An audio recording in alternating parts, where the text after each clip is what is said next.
Sir, चुनाव आयोग ने आज प्रेस कॉन्फ्रेंस की बकायदा राहुल गांधी को कहा है कि वो तथ्यों के साथ बात करें, गलत मनगढ़ंत आरोप न लगाएं, वोट चोरिंग का आरोप न लगाएं। बकायदा चुनाव आयोग ने प्रेस कॉन्फ्रेंस की है। देखिए, कांग्रेस पार्टी मानसिक संतुलन खो चुकी है।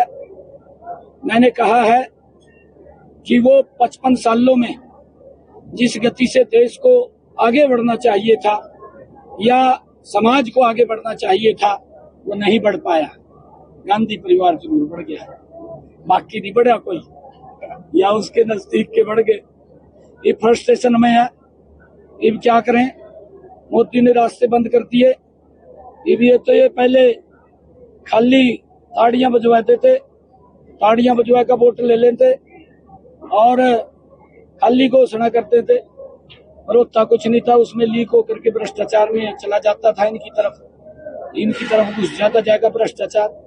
आरोप भी लगे बड़े बड़े, आपके सामने इतने बड़े बड़े आरोप लगे, लोग तंग आ गए थे। देश पूरे विश्व के अंदर भारत का सम्मान कम हो रहा था। ये कांग्रेस के गलत नीतियों के कारण हो रहा था। मोदी जी ने उस सम्मान को बढ़ाया है, पूरी दुनिया के अंदर उठाया है, और यही तो पीड़ा इनके पेट में दर्द है। ये कभी कहते हैं बेचारे कि संविधान को खतरा है, कभी ये महामहिम राष्ट्रपति जो संवैधानिक पद है उसको भला बुरा बोलते हैं, कभी उपराष्ट्रपति को भला बुरा बोलते हैं। ये लोकतंत्र का अपमान करते हैं, ये संसद का अपमान करते हैं। संसद में हमारे माननीय लोकसभा अध्यक्ष उसका अपमान करते हैं, प्रधानमंत्री का अपमान करते हैं, ये तो कोर्ट का अपमान करते हैं। ये तो किसी को छोड़ते नहीं है। ये तो राज्यों घूम रहे, कहा मी आई भी आज राहुल ने यात्रा शुरू की है सियासाराम बिहार से, कह रहे हैं बिहार में यात्रा शुरुआत का बयान किया है। मैंने पहले भी निकला और आज फिर निकल रहा हूँ। नहीं, पहले भी यात्रा शुरू करी थी, सुपड़ा साफ हो गया, वहां भी कर लेगा। सर, दीपेंद्र हुड्डा भी सवाल उठा रहे हैं कि जो बीजेपी है उनके चुनाव आयोग के साथ मिली हुई है और साम वाम दंड भेद और तंत्र मंत्र के शाहबाद आए थे, शाहबाद ने बोला उनका भी। क्या कहेंगे? दीपेंद्र को ये पूछना चाहिए, कह देता है कैसे जीतते आ गए थे। अगर कह दे कहीं साठ गांठ थी चुनाव आयोग के लो, कह देता है नहीं जीतता था, फिर कहता है कैसे जीतते। और इनके समय के अंदर किस प्रकार से वोटों का दुरुपयोग होता था, किस प्रकार से ये वोटों को इकट्ठी करके साइड में कर देते थे जीतने वाले की, और अपने आप घोषणा करवा देते थे, कहा ये जीत गया।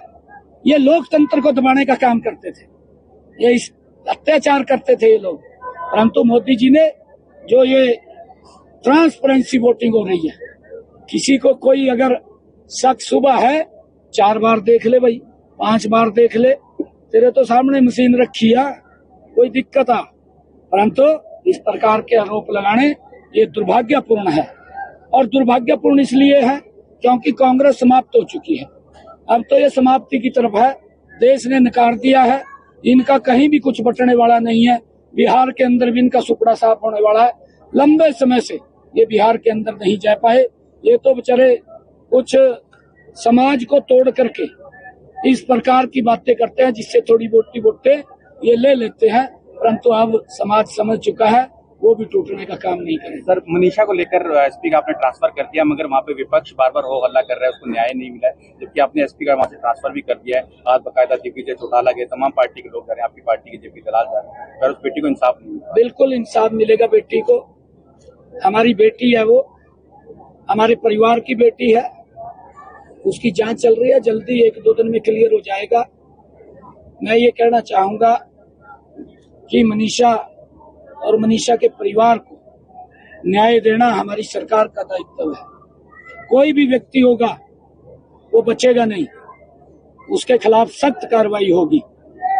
उसकी जांच चल रही है, जांच के अंदर क्या क्या विषय आते हैं, क्योंकि बहुत सारे विषय आ रहे हैं जिसका मैं अभी जिक्र नहीं करूंगा। मैं एक मिनट की रिपोर्ट ले रहा हूँ, एक मिनट की रिपोर्ट ले रहा हूँ क्या क्या कार्रवाई चल रही है। परंतु उसके अंदर दोषी अगर कोई व्यक्ति फंसेगा या मालूम उसका पड़ेगा तो उसको बख्शा नहीं जाएगा। हमारी पुलिस मुस्तैदी से उसको सर्च कर रही है, जहां जहां भी है।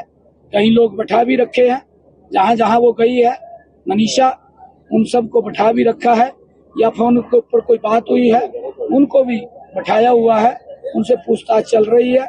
और जो भी क्ल्यू निकलेगा, देखिए मामला ऐसा है कि किसी के साथ अन्याय ना हो, दोषी बचे ना, उसके खिलाफ सख्त कार्रवाई हो। और ऐसी कार्रवाई होगी, अगर कोई इसके अंदर दोषी होगा तो वो याद रखेगा कि इस प्रकार का काम करने से पहले 50 बार व्यक्ति सोचे। 22 तारीख से विधानसभा का सत्र शुरू हो रहा है, हरियाणा को कोई बड़ी इसमें दे सकते हैं डिमांड या कोई बड़ी घोषणा कर सकते हैं सेशन को लेकर, बड़ी उम्मीद है। नहीं, देखिए सेशन है, सेशन में तो कोई घोषणा नहीं होती।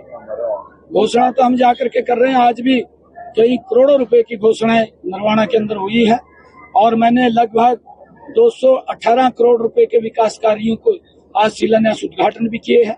ये सरकार 3 गुना गति से काम करने वाली सरकार है।